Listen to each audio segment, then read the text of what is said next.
ಸುತನ ಮತ್ತು ಪವಿತ್ರಾತ್ಮರ ನಾಮದಲ್ಲಿ ಆಮೇನ್. ಪ್ರಭು ಕ್ರಿಸ್ತರಲ್ಲಿ ಆತ್ಮೀಯ ಸಹೋದರ ಸಹೋದರಿಯರೇ, ಈ ದಿನದ ಮುಂಜಾನೆಯ ಜೀವಸ್ವರ ವಿಮೋಚನ ಕಾಂಡ 23ನೇ ಅಧ್ಯಾಯ ವಚನ 25.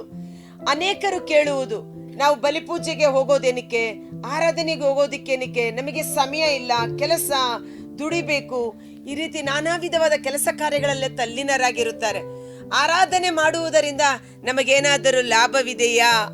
ಸರ್ವೇಶ್ವರನ ಬಲಿಪೂಜೆಗೆ ಅಥವಾ ದೇವರ ಆಲಯಕ್ಕೆ ಹೋಗುವುದರಲ್ಲಿ ನಮಗೇನಾದರೂ ಲಾಭವಿದೆಯಾ? ಪ್ರಿಯ ಸಹೋದರ ಸಹೋದರಿ, ಖಂಡಿತವಾಗಿಯೂ ದೇವರನ್ನ ಆರಾಧಿಸುವಾಗ, ದೇವರನ್ನ ಸ್ತುತಿಸುವಾಗ, ದೇವರಿಗೆ ನಮ್ಮ ಸಮಯ ಕೊಟ್ಟಾಗ ದೇವರು ನಮ್ಮ ಜೀವಮಾನ ಕಾಲವನ್ನು ಒಳಿತಾಗಿ ಆಶೀರ್ವಾದವಾಗಿ ಮಾರ್ಪಡಿಸುತ್ತಾರೆ.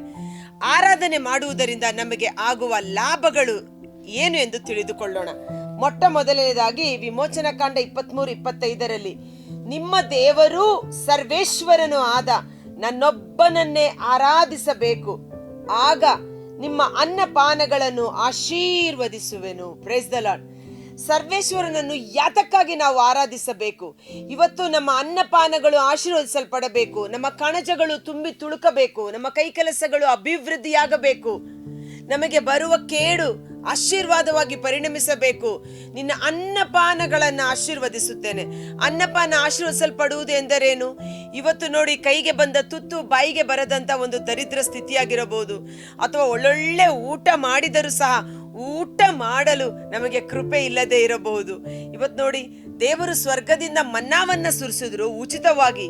ಇವತ್ತು ನಮಗೆ ಅನ್ನ ಕೊಟ್ಟಿದ್ದಾರೆ, ಆದ್ರೆ ಶುಗರು, BP ಇನ್ನಿತರ ಕಾಯಿಲೆಗಳು ಬಂದ್ರೆ ಅನ್ನ ಮುಟ್ಟಲೇಬಾರದು, ಅನ್ನ ಅವರ ಪಾಲಿಗೆ ವಿಷವಾಗಿ ಕಂಡು ಬರುತ್ತದೆ ಅನ್ನುವ ರೀತಿಯಲ್ಲಿ. ಆದ್ರೆ ದೇವರು ಹೇಳುತ್ತಾರೆ, ನನ್ನನ್ನು ನೀನು ಆರಾಧಿಸು. ಸರ್ವೇಶ್ವರನಾದ ದೇವರನ್ನ ಪೂರ್ಣ ಶಕ್ತಿ, ಪೂರ್ಣ ಮನಸ್ಸು, ಪೂರ್ಣ ಪ್ರಾಣ, ಪೂರ್ಣ ಪ್ರೀತಿಯಿಂದ ನೀನು ಆರಾಧಿಸು, ಆತನನ್ನು ಪ್ರೀತಿಸು. ನಿನ್ನ ಅನ್ನ ಪಾನಗಳು ಆಶೀರ್ವದಿಸಲ್ಪಡುವವು. ವಿಷ ಪದಾರ್ಥ ತಿಂದರೂ ನಿನ್ನ ಶರೀರಕ್ಕೆ ಯಾವುದೇ ಹಾನಿ ಉಂಟಾಗುವುದಿಲ್ಲ. ಇವತ್ತು ನಾವು ಭುಜಿಸುವ ಅನ್ನ, ಆಹಾರ, ನೀರು ಆಶೀರ್ವದಿಸಲ್ಪಡಬೇಕು. ನಿಮ್ಮೊಳಗೆ ಯಾವ ವ್ಯಾಧಿಯೂ ಇರದಂತೆ ಮಾಡುವೆನು. ಸರ್ವೇಶ್ವರನನ್ನು ಸ್ತುತಿಸುವವರು, ಸರ್ವೇಶ್ವರನನ್ನು ಆರಾಧಿಸುವವರು ಜೀವಂತನು ಹಾಗೂ ಆರೋಗ್ಯಶಾಲಿಯಾಗಿರುತ್ತಾನೆ. ನೋಡಿ, ದೇವರನ್ನ ನಾವು ಆರಾಧಿಸುವಾಗ ನಿಮ್ಮ ಶರೀರದಲ್ಲಿ, ಇಲ್ಲಿ ನಿಮ್ಮ ಶರೀರ ಅಂತ ಹೇಳಿಲ್ಲ, ನಿಮ್ಮೊಳಗೆ ಅಂದ್ರೇನು? ನನ್ನ ಕುಟುಂಬದ ಒಳಗೆ, ನನ್ನೊಳಗೆ, ನಮ್ಮೊಳಗೆ ಯಾವ ವ್ಯಾಧಿಯೂ ಇರದಂತೆ ದೇವರು ಮಾಡುವರು. ಯಾವ ಉಪದ್ರವ, ಯಾವ ಕೆಡುಕು, ಯಾವ ಪೀಡೆ ನಿನ್ನ ಗೂಡಾರದ ಬಳಿಯೂ ಸುಳಿಯಲಾರದು. ಸರ್ವೇಶ್ವರನನ್ನು ಆರಾಧಿಸುವವನು ಜೀವಂತನು ಹಾಗೂ ಆರೋಗ್ಯಶಾಲಿಯಾಗಿರುತ್ತಾನೆ. ಇವತ್ತು ದೇವರನ್ನ ಆರಾಧನೆ ಮಾಡಬೇಕು. ದೇವರಿಗೆ ಹೆಚ್ಚಿನ ಸಮಯ ಕೊಡುವಾಗ ನಮ್ಮ ಜೀವಿತ ಕಾಲದ ದಿನಗಳು ಆಶೀರ್ವದಿಸಲ್ಪಡುತ್ತದೆ. ನಿಮ್ಮ ನಾಡಿನಲ್ಲಿ ಗರ್ಭಸ್ರಾವವಾಗಲಿ, ಬಂಜೆತನವಾಗಲಿ ಇರುವುದಿಲ್ಲ. ನಿಮಗೆ ಪೂರ್ಣವಾದ ಆಯುಸ್ಸನ್ನು ಕೊಡುತ್ತೇನೆ. Price the lord. ನೋಡಿ, ಸರ್ವೇಶ್ವರನನ್ನು ಆರಾಧಿಸುವವರು ಪೂರ್ಣ ಆಯುಷ್ಯವನ್ನ ಹೊಂದಿಕೊಳ್ಳುವರು. ಅಕಾಲಿಕ ಮರಣ, ಆಕ್ಸಿಡೆಂಟ್ಗಳು, ಗರ್ಭಪಾತ, ಇಂಥ ಒಂದು ಕೆಟ್ಟ ಘಟನೆಗಳು ನಡೆಯುವುದಿಲ್ಲ. ಪೂರ್ಣ ಆಯುಷ್ಯು. ಕೀರ್ತನೆ 91:14ರಲ್ಲಿ ದೇವರ ವಾಕ್ಯ ನುಡಿಯುತ್ತದೆ, ನಾನು ನಿನಗೆ ದೀರ್ಘಾಯುಷ್ಯನಿತ್ತು ತೃಪ್ತಿಪಡಿಸುವೆನು.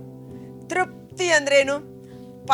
ಸಾಕು ಸಾಕು, ನನಗೆ ಊಟ ಸಾಕು, ಹೊಟ್ಟೆ ತುಂಬಿತು, ತೃಪ್ತಿ ಆಯ್ತು ಅಂತ ಹೇಳ್ತೀವಲ್ಲ, ಹಾಗೆ ನಾವು ಅನುಭವಿಸಬೇಕಾದ ಆಯುಷ್ಯವನ್ನ ತೃಪ್ತಿ ಆಗುವಷ್ಟರ ಮಟ್ಟಿಗೆ ದೇವರು ನಮಗೆ ಕೊಡುತ್ತಾರೆ. ದೀರ್ಘಾಯುಷ್ಯನಿತ್ತು ನಿನ್ನನ್ನು ತೃಪ್ತಿಪಡಿಸುವೆನು ಎಂಬಂತೆ ದೇವರನ್ನು ಆರಾಧಿಸುವಾಗ ಪೂರ್ಣವಾದ ಆಯುಷ್ಯ ನಮ್ಮದಾಗಿರುತ್ತದೆ. ನೀವು ಹೋಗುವ ಎಲ್ಲಾ ಕಡೆಯಲ್ಲಿಯೂ ನಾನು ಜನಗಳ ಮನಸ್ಸಿನಲ್ಲಿ ಹೆದರಿಕೆಯನ್ನು ಹುಟ್ಟಿಸಿ ಕಳವಳಗಳನ್ನು ಉಂಟು ಮಾಡಿ ನಿಮ್ಮನ್ನು ವಿರೋಧಿಸುವವರು ಓಡಿ ಹೋಗುವಂತೆ ಮಾಡುವೆನು. Praise the lord. ಸರ್ವೇಶ್ವರನನ್ನು ಆರಾಧಿಸುವಾಗ ಅವರ ಶತ್ರುಗಳ ವಿರುದ್ಧ ದೇವರೇ ಯುದ್ಧ ಮಾಡಿ ಅವರು ಓಡಿ ಹೋಗುವಂತೆ ಮಾಡಿ ಸಕಲ ಕೇಡಿನಿಂದ ನಮ್ಮನ್ನು ಕಾಯ್ದು ಕಾಪಾಡುವವರಾಗಿದ್ದಾರೆ.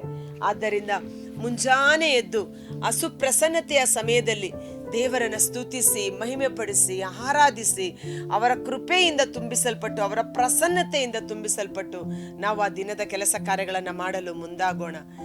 ದೇವರನ್ನು ನಾವು ಎಷ್ಟರ ಮಟ್ಟಿಗೆ ಆರಾಧಿಸುತ್ತೇವೋ. ಅದಕ್ಕಾಗಿ ಸರ್ವೇಶ್ವರನ ದೇವರು ಇಸ್ರಾಯೇಲ್ ಜನಾಂಗದವರಿಗೆ ಒಂದು ಕಟ್ಟಳೆಯನ್ನು ಕೊಟ್ಟಿದ್ದರು. ವರ್ಷದಲ್ಲಿ 3 ಬಾರಿ ಎಲ್ಲಾ ಗಂಡಸರು ಅವರ ಕುಟುಂಬಸ್ಥರನ್ನ ಕರೆದುಕೊಂಡು ಎಲ್ಲ ಕೆಲಸ ಕಾರ್ಯಗಳನ್ನು ಬದಿಗೊತ್ತಿ, ಎಲ್ಲ ವ್ಯವಹಾರಗಳನ್ನು ಬದಿಗೊತ್ತಿ ಸರ್ವೇಶ್ವರನನ್ನು ಆರಾಧನೆ ಮಾಡುವುದಕ್ಕಾಗಿ ಜೆರುಸಲೇಮ್ ದೇವಾಲಯಕ್ಕೆ ಹೋಗಬೇಕಾಗಿತ್ತು. ಆ ರೀತಿ ಹೋಗುವಾಗ ಅವರು ಏನಾದರೂ ಭಯ ಪಡೋದಿದ್ರೆ, ಅಯ್ಯೋ ನಾನೀಗ ಜೆರುಸಲೇಮ್ಗೆ ಹೋಗ್ತಾ ಇದ್ದೀನಿ, ನನ್ನ ಆಸ್ತಿ ಯಾರಾದರೂ ಕಳ್ಳರು ಬಂದು ಕನ್ನ ಹೊಡೆದಾರು, ನನ್ನ ಬೆಳೆ ನಾಶವಾದೀತು ಎಂದು ಏನಾದರೂ ಸಂಕಟ ಪಡ್ತಾ ಇದ್ರೆ, ದೇವರು ಅವರಿಗೆ ನುಡಿದ ಮಾತು, ನೀವು ನನ್ನ ಆಲಯಕ್ಕೆ ಬರುವಾಗ ನಾನು ನಿಮ್ಮ ಆಸ್ತಿ ಪಾಸ್ತಿಯನ್ನು, ನಿಮ್ಮ ಮಕ್ಕಳನ್ನು, ನಿಮ್ಮ ಕೆಲಸ ಕಾರ್ಯಗಳನ್ನು ಸುರಕ್ಷಿತವಾಗಿ ಕಾಯ್ದು ಕಾಪಾಡುವೆನು. ಆಮೇನ್ ಎಂದು ಹೇಳೋಣ. ದೇವರು ನನ್ನನ್ನು ಸುರಕ್ಷಿತವಾಗಿ ಕಾಯ್ದು ಕಾಪಾಡುವವರಾಗಿದ್ದಾರೆ ಎಂಬುದಾಗಿ. ಎಂತ ಅದ್ಭುತಕರವಾದ ಮಾತು ನೋಡಿ.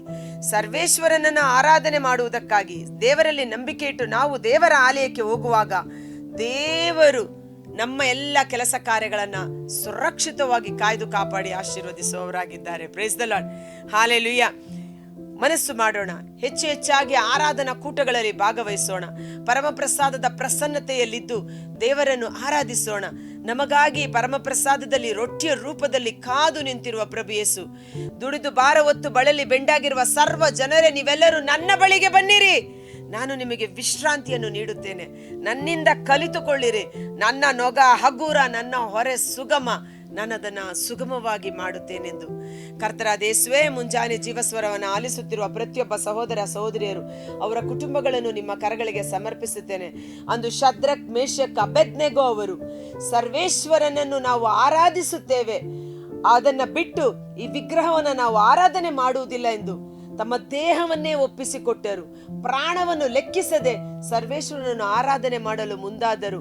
ಅವರನ್ನ ಬೆಂಕಿಯ ಅವಿಗೆಯೊಳಗೆ ಹಾಕಿದಾಗಲೂ ಸಹ ಆ ಬೆಂಕಿ ತಂಗಾಳಿಯಾಗುವಂತೆ ಮಾರ್ಪಟ್ಟು ಅವರ ತಲೆಯ ಕೂದಲು ಸಹ ಸುಟ್ಟು ಹೋಗದಂತೆ ದೇವರು ತನ್ನನ್ನು ಆರಾಧಿಸುವ ತನ್ನ ಭಕ್ತರ ಪ್ರಾಣಗಳನ್ನು, ತನ್ನ ಭಕ್ತರ ಶರೀರವನ್ನು ಸುರಕ್ಷಿತವಾಗಿ ಕಾಯ್ದು ಕಾಪಾಡಿ ಅವರನ್ನ ಉನ್ನತ ಸ್ಥಾನಮಾನಕ್ಕೆ ಏರಿಸಿದ ರೀತಿಯಲ್ಲಿ ಸರ್ವೇಶ್ವರನನ್ನು ಆರಾಧಿಸುವವರು ಭಾಗ್ಯವಂತರು, ಧನ್ಯರು.